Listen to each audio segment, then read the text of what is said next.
वो वक्त आ गया है, यानी दुश्मन जो चाहता था वहां तक पाकिस्तान पहुंच गया है। अब सिर्फ एक चिंगारी लगने की देर है। फौज को और पब्लिक को लड़ाने की या इनको आमने सामने लाने की एक बहुत पुरानी गेम है जो पाकिस्तान के दुश्मन ममालिक की है, जिसको हर हाल में वो पूरा करना चाहते हैं। वो ये है कि फौज और पाकिस्तान की पब्लिक किसी दिन आमने सामने आ जाए। इंडिया में बैठे हुए चंद लोग, उन्होंने पाकिस्तान के खिलाफ एक मुहिम जारी की हुई है। तमाम तर कोशिश के बावजूद पाकिस्तान को एक टेररिस्ट स्टेट डिक्लेयर किया हुआ है। 10 साल से खास तौर पर बहुत ही स्मार्टली एक काम किया। पूरी दुनिया में ये शोर मचाना शुरू किया, पाकिस्तान दहशतगर्दी करता है। अब ये स्मार्टली उन्होंने किया। जो पाकिस्तान के दुश्मन चल रहे हैं उन्होंने मुल्कों के नाम भी लिए मेरे सामने। अमेरिका का उन्होंने जिक्र किया, 2-3 और मुल्कों का उन्होंने जिक्र किया, इंडिया का भी उन्होंने जिक्र किया। इंडिया अपना पॉइंट स्कोर करने में कभी भी जो है वो किसी किस्म की कमजोरी नहीं दिखाता।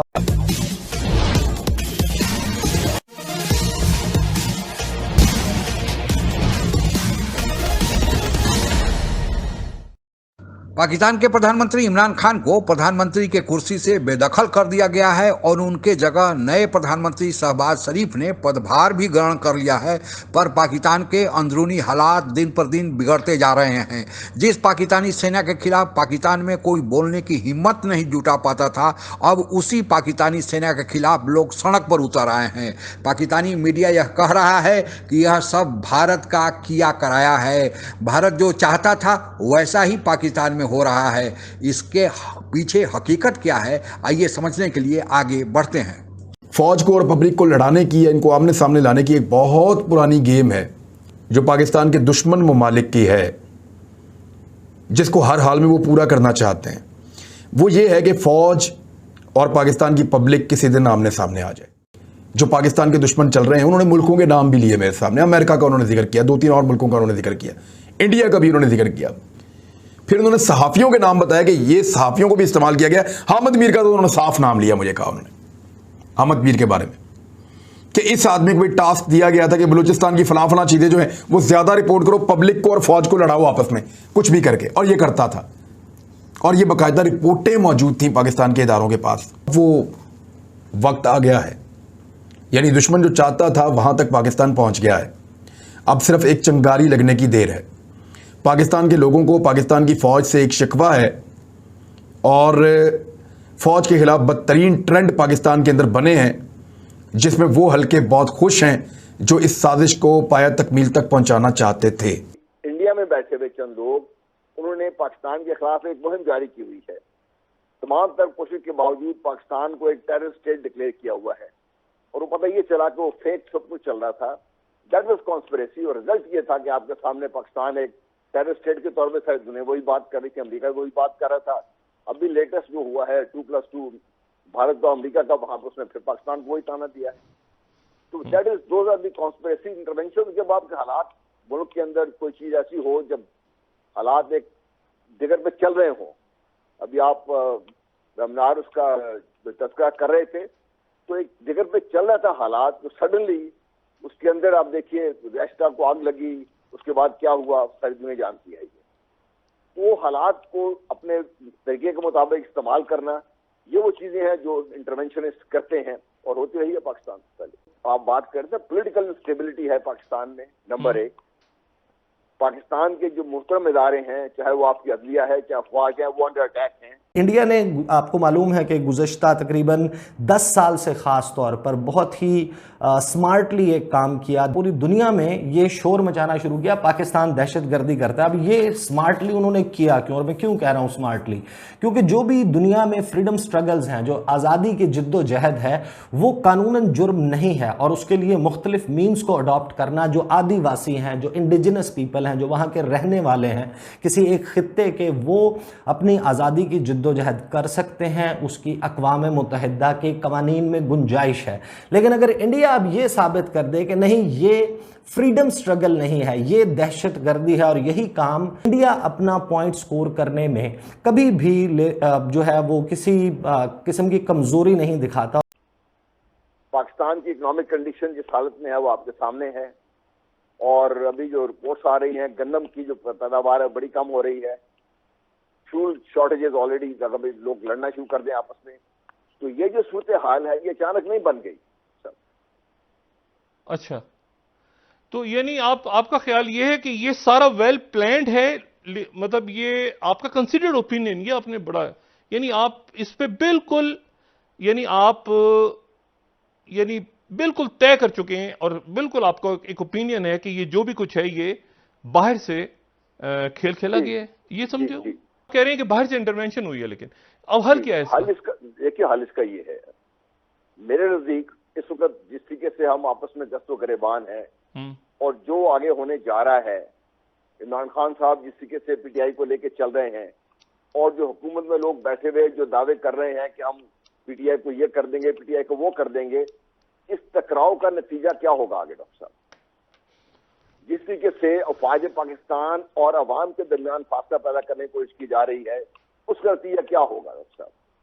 जिस तरीके से अफवाज के अंदर अपनी सीनियर लीडरशिप और रैंक एंड फाइल के दरमियान जो तफरका पैदा करने की कोशिश की जा रही है, उसका नतीजा क्या होगा डॉक्टर साहब? वक्त है कि हमारे जो अरबाब इख्तियार हैं और इसमें आला तरीन अदलिया के जो हमारे मौजूद जज साहबान हैं, आपके सर साहब इस पर मौजूद हैं, आपकी सियासी पार्टियों के ज़ुमा इस पर मौजूद हैं, पीटीआई अगरचे हुकूमत से निकल चुकी है लेकिन मौजूद है, इमरान खान साहब की सूरत में एक बहुत बड़ा बयानिया लेकर सामने आई है आपकी, इन सब को मिलकर बैठ के अपना सर जोड़ना होगा, वरना डॉक्टर साहब इस सब हंगामे में शायद पहले कोई निशाना बने या कोई निशाना बाद में बने, निशाना सब बनेंगे और बदकिस्मती से पाकिस्तान इस वक्त जद पर है और पाकिस्तान दिन ब दिन कमजोर से कमजोर तर हो रहा है। पाकिस्तान में भारत को अपना दुश्मन नंबर 1 समझा जाता है और यही पाठ वहाँ के लोगों को, बच्चों को पढ़ाया जाता है। अगर भारत दुश्मन नंबर 1 है तो फिर भारत अगर कोई पाकिस्तान के खिलाफ साजिश करता है तो इसमें कोई अचंभे वाली या आश्चर्य वाली क्या बात है? लेकिन पाकिस्तानी मीडिया इस पर भी चर्चा करते रहता है।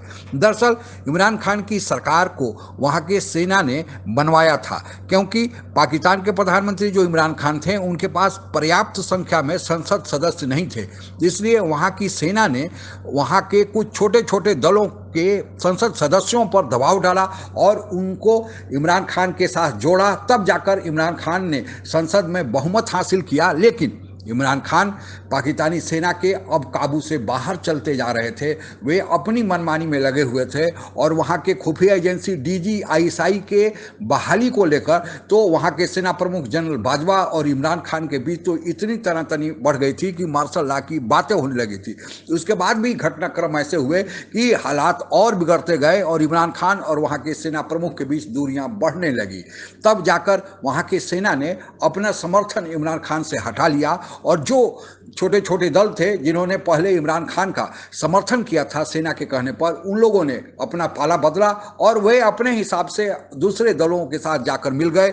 और फिर क्या था कि इमरान खान के सरकार को तो गिरना ही था और गिर गया और फिर उनके जगह नए प्रधानमंत्री नवाज शरीफ सत्ता में आ गए, क्योंकि जो छोटे छोटे दल इमरान खान को छोड़े थे वे आकर इस शहबाज शरीफ एंड कंपनी के गुट में मिल गए, तो इनकी सरकार को बनना ही था। अंतर्राष्ट्रीय मामलों के जानकारों का यह कहना है कि इमरान खान और वहाँ के सेना प्रमुख जो जनरल बाजवा हैं उसके पीछे विभेद का कारण क्या था।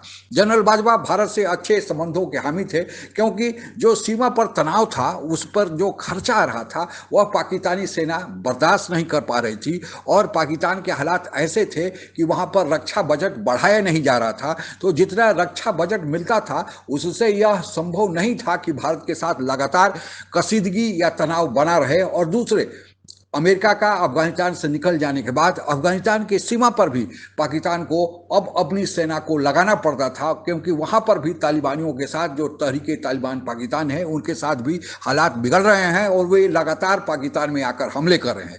इसके अलावा बलूचिस्तान में और फिर अलगाववाद का आंदोलन बढ़ गया है और ईरान से भी आकर हमले हो रहे हैं। तो जनरल बाजवा ने यह सोचा कि क्यों नहीं भारत के साथ जो सीमा लगती है कम से कम इस पर शांति स्थापित किया जाए, और बिना इमरान खान के पूछे उन्होंने DGOM लेवल पर और अपने सेना के अधिकारियों के लेवल पर भारत के सेना अधिकारियों के साथ मिलकर शांति विराम सीमा पर काबिज करा लिया। तब जाकर इमरान खान को पता चला तो इमरान खान को लगा कि जनरल बाजवा उनके अधिकार को चुनौती दे रहे हैं, उनके बिना कहे अपनी मनमानी चला रहे हैं। इसके बाद जनरल बाजवा ने एक और प्रस्ताव दिया कि भारत के साथ व्यापार करे, क्योंकि पाकिस्तान के आर्थिक हालात ऐसे हैं कि अगर वह भारत के साथ व्यापार करता है तो भारत के साथ सामान का आवाजाही का जो कॉस्ट होगा वो कम होगा और पाकिस्तान को आर्थिक तरक्की में मदद मिलेगी। लेकिन इमरान खान चूंकि बाजवा के शांति समझौते वाले प्रस्ताव से खार खाए बैठे थे, इसलिए उन्होंने आउटराइट बाजवा के इस प्रस्ताव को रिजेक्ट कर दिया। इसके बाद बाजवा को ने यह भी सलाह दिया कि इमरान खान अमेरिका से भी संबंध अच्छे बनाए। भारत के अलावे अमेरिका भी पाकिस्तान का हमेशा से हितैषी रहा है और अमेरिका के साथ जो उसके यूरोपियन यूनियन के सहयोगी देश हैं, पाकिस्तान का 70% निर्यात इन्हीं दोनों देशों में, अमेरिका और यूरोपियन यूनियन के देशों में होता है। इसके अलावा पाकिस्तानी सेना के जो लड़ाकू विमान है या और सारे हथियार हैं, वे सब अमेरिका पर आधारित है। वहीं से अगर साजो सामान स्पेयर पार्ट्स आया तो फिर पाकिस्तानी सेना का काम चलता है। पाकिस्तानी सेना अपने को अपडेट रखती है। अगर अमेरिका ने मुंह मोड़ लिया तो फिर पाकिस्तानी सेना के लिए बड़ा मुश्किल का सामना होगा। इसलिए भारत और अमेरिका के साथ पाकिस्तानी सेना बराबर इमरान खान पर दबाव डाल रही थी कि संबंध अच्छे करे, लेकिन इमरान खान ने बाजवा की बात नहीं सुनी और फिर DGISI का जो अपॉइंटमेंट था, इन सब कारणों से बाजवा और इमरान खान के बीच दुश्मनी या दरार बढ़ते गया। अब जहां तक नए प्रधानमंत्री शहबाज शरीफ आए हैं, ये वहां के भूतपूर्व प्रधानमंत्री नवाज शरीफ से के भाई हैं और नवाज शरीफ से और भारत के प्रधानमंत्री नरेंद्र मोदी और इसके पहले स्वर्गीय प्रधानमंत्री अटल बिहारी वाजपेयी, दोनों से नवाज शरीफ के अच्छे संबंध हैं। नवाज शरीफ को कहा जाता है कि अटल बिहारी वाजपेयी के साथ वे कश्मीर के समस्या के समाधान में बहुत आगे बढ़ चुके थे।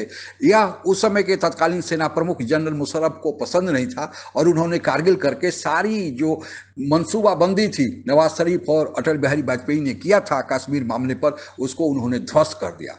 प्रधानमंत्री मोदी के पहले शपथ, जब मोदी ने शपथ ग्रहण किया था प्रधानमंत्री का, उसमें नवाज शरीफ बतौर गेस्ट आए हुए थे और इसके बदला मोदी ने चुकाया भी था कि उनके घर बिना किसी औपचारिक प्रोटोकॉल के नवाज शरीफ के घर पाकिस्तान पहुंच गए थे। तो ऐसे संबंध थे। इसलिए चूंकि सेना ने अपना समर्थन हटा लिया है और भारत और अमेरिका के साथ अच्छा संबंध चाहता है और सेना ने जिसको प्रधानमंत्री बनवाया है वह नवाज शरीफ के भाई हैं, जिनके भारत के साथ अच्छे संबंध पहले से रहे हैं। इसलिए अब इमरान खान जो विस्मरण कर रहे हैं कि जो सारा हाथ है कि सत्ता से उनको हटाने का और नवाज शरीफ के भाई शहबाज शरीफ को बैठाने का, यह सब भारत का खेल है। लेकिन खेल भारत का हो या ना हो, पाकिस्तान में जो हो रहा है वो पाकिस्तान के लिए ठीक नहीं। पाकिस्तान में जो 4 प्रांत हैं उसमें 3 प्रांत पाकिस्तान से अलग होने की मांग कर रहे हैं। वहाँ पर आतंकियों का हमला अफगानिस्तान के बॉर्डर से बढ़ रहा है, यानी एक तरफ से भारत और दूसरी तरफ से अफगानिस्तान और तीसरी तरफ से ईरान। 3 बॉर्डर पाकिस्तान के जो लैंड लाइन है वे असुरक्षित हैं, केवल इस समुद्री वाला भाग ही सुरक्षित है जो थोड़ा सा है।